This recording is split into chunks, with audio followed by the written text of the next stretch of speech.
Alors en application du cours sur les lois de Coulomb, on va s'intéresser au phénomène d'arc-boutement. Alors, c'est quoi le phénomène d'arc-boutement? Eh bien, le meilleur moyen pour vous le montrer, c'est de prendre un exemple concret.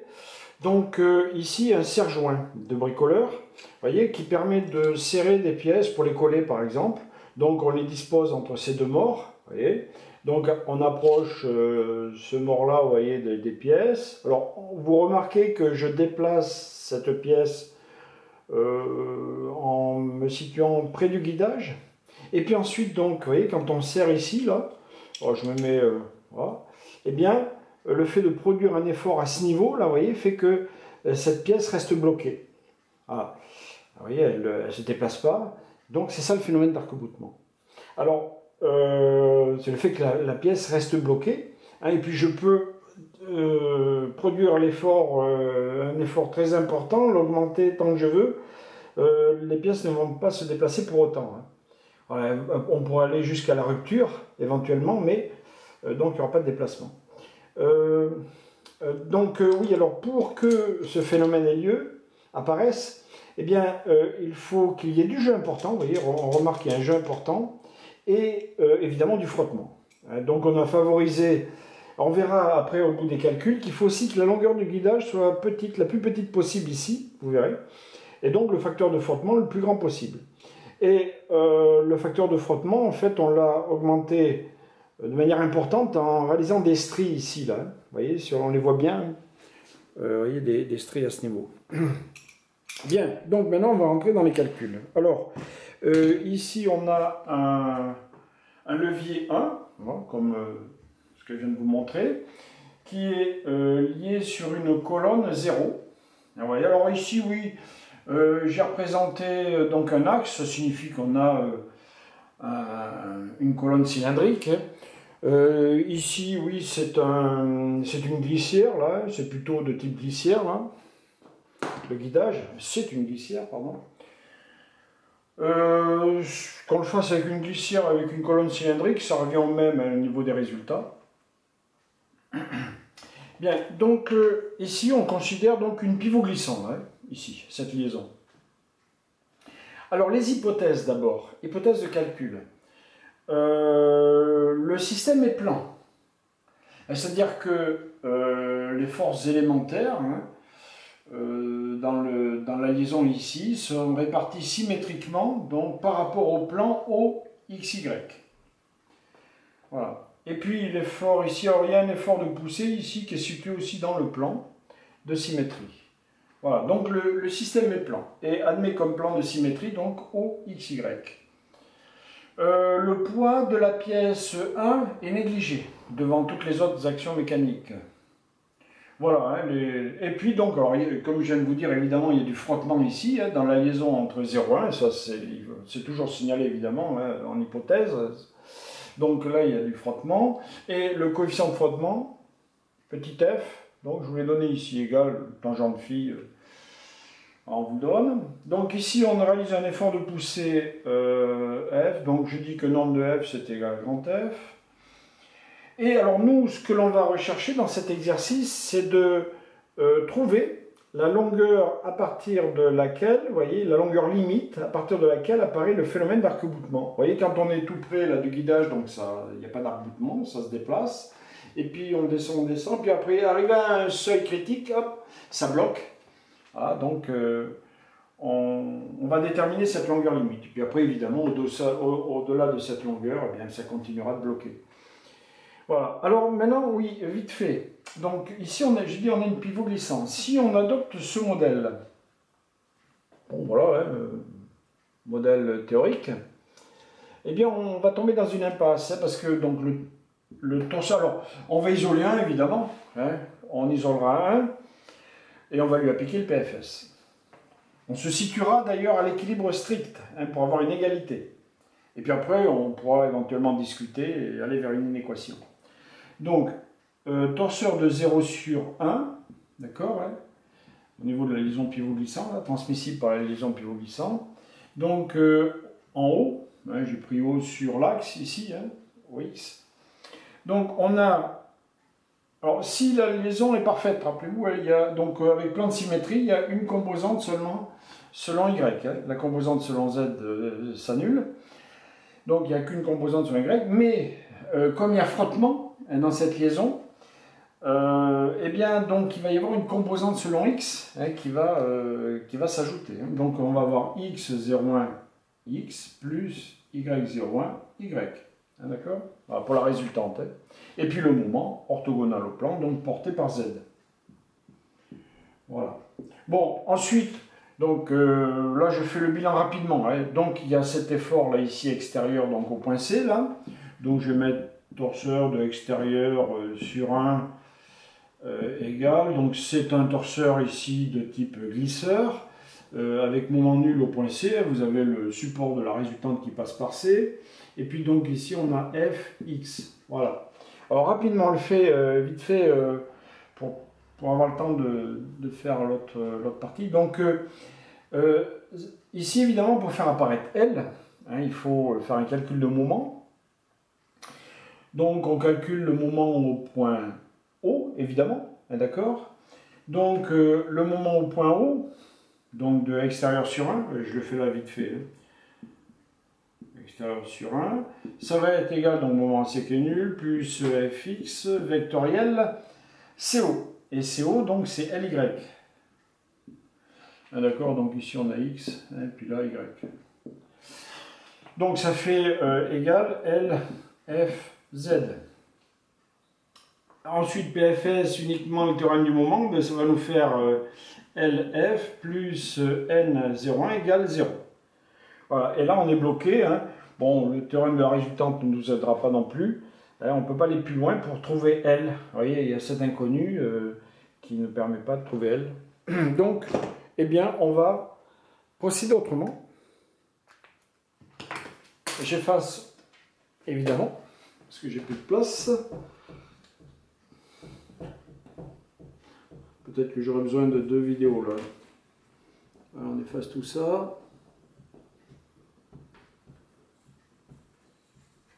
Voilà. Bien. Donc, alors maintenant, donc on va prendre ce modèle. Et alors, la liaison pivot glissant, comme je vous ai dit, donc est avec jeu. Il y a un jeu important qui fait que lorsque, vous voyez, on produit un effort ici, hein, dans ce sens-là, eh bien le levier il bascule comme ceci. Hein. Et en raison du jeu, en fait, le contact va se localiser en 2 points hein, dans le plan, ici en B et là en A. Hein. Le fait de basculer, alors là je vais exagérer le jeu hein, pour que vous voyez bien que le contact se fait ici, les contacts se font en B et en A. Et quand on fait basculer le levier comme ceci. Eh bien on va adopter ce modèle. Ici c'est comme si nous avions en fait, à partir de la pivot glissant, eh bien, une distribution en 2 liaisons, hein, d'accord, de type serre-plan, hein, vous voyez, en A et en B.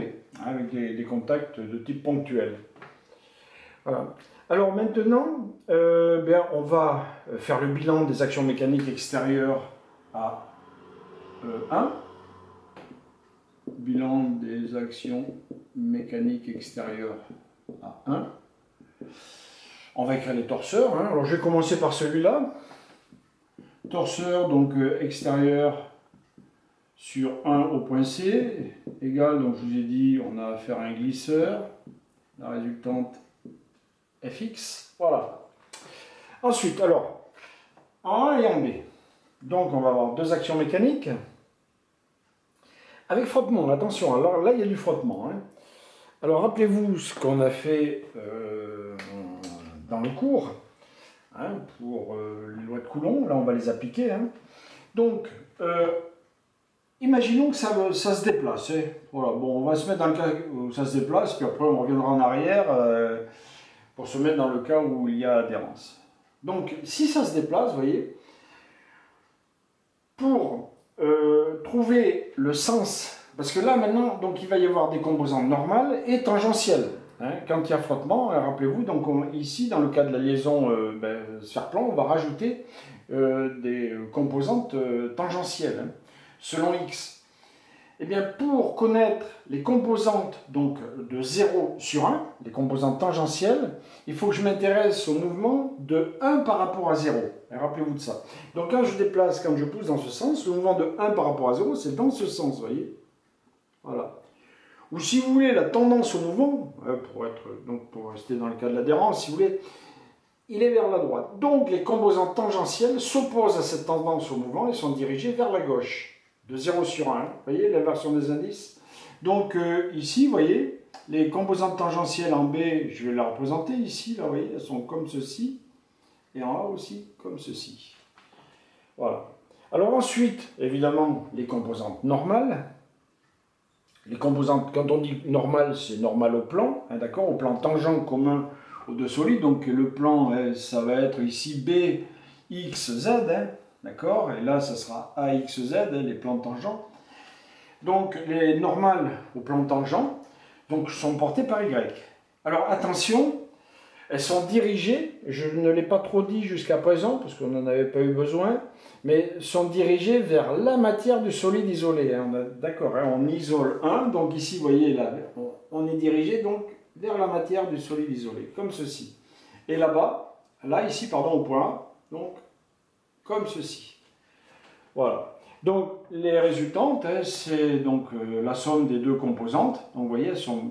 Là, j'ai représenté, je vous en parle après. Donc, la résultante ici, en B, elle est comme ça. Et puis, en A, elle est comme ça.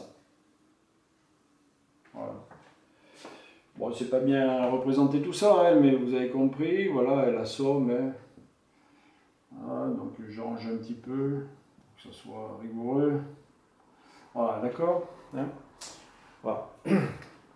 Alors oui, j'ai représenté ici trois droites qui intersectent au point C, puisqu'on est dans le cas d'un solide soumis à trois actions mécaniques modélisées par des glisseurs. Hein. On a affaire qu'à des glisseurs ici, avec des moments nuls au point C, B et A. Donc les supports des résultantes, vous voyez, se coupent en un même point. Et ici, c'est le point C. D'accord? Voilà. Alors, on va faire les calculs à l'équilibre strict. Ce que je vais écrire maintenant, ça va être à l'équilibre strict. C'est-à-dire que ici, vous voyez, là, on aura l'angle phi, hein, puisqu'on a pris donc petit f égale tangente phi, hein, facteur de frottement. Je vous rappelle, hein, en général, on prend petit f égale petit f0. Hein, voilà, bon, maintenant, on a ça en tête. Hein, voilà, donc ici, on a l'angle phi. Et la tangente de cet angle égale petit f. Voilà, donc je vais établir les deux torseurs, là, au point A et au point B, donc de type glisseur. Donc j'ai le torseur de 0, alors pour les distinguer, vous voyez, j'utilise l'indice A, par exemple, alors ici au point A, donc moment nul, et puis là on a alors deux composantes, hein, dans la base x, y, z, donc x, alors j'utilise les points, vous voyez, pour alléger l'écriture, pour désigner les composantes. Voilà. Et, donc là, torseur de 0 sur 1 au point B égale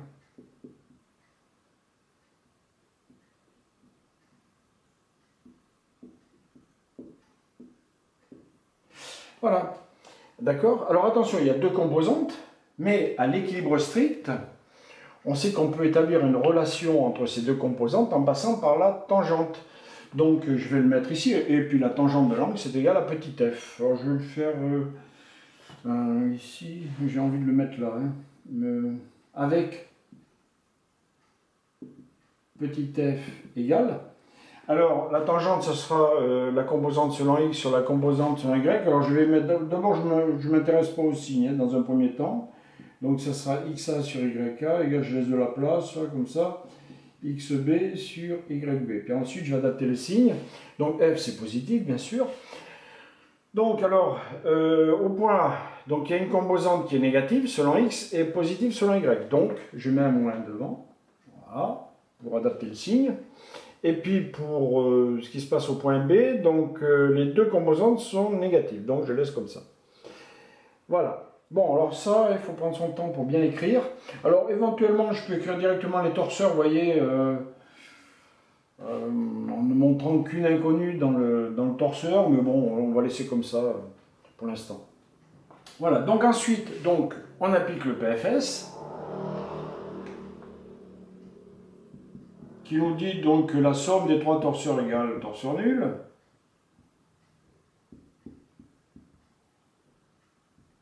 Oui, bon, j'écris.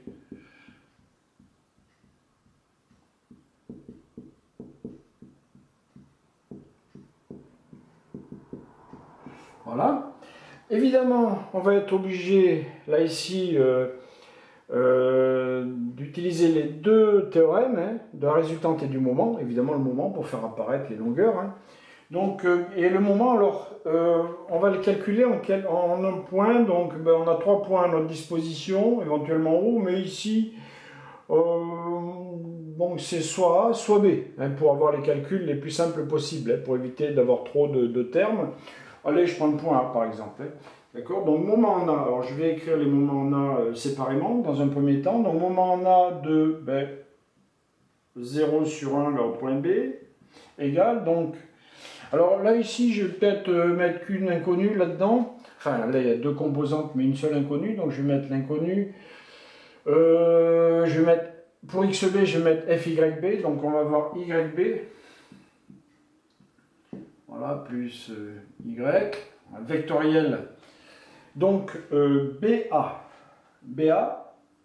Alors, BA, c'est DY plus moins, pardon, H X. D, j'ai dit. DY moins H X. Ah, il y a 2 fois H sur 2. Hein. Voilà. Donc, ça, c'est égal à.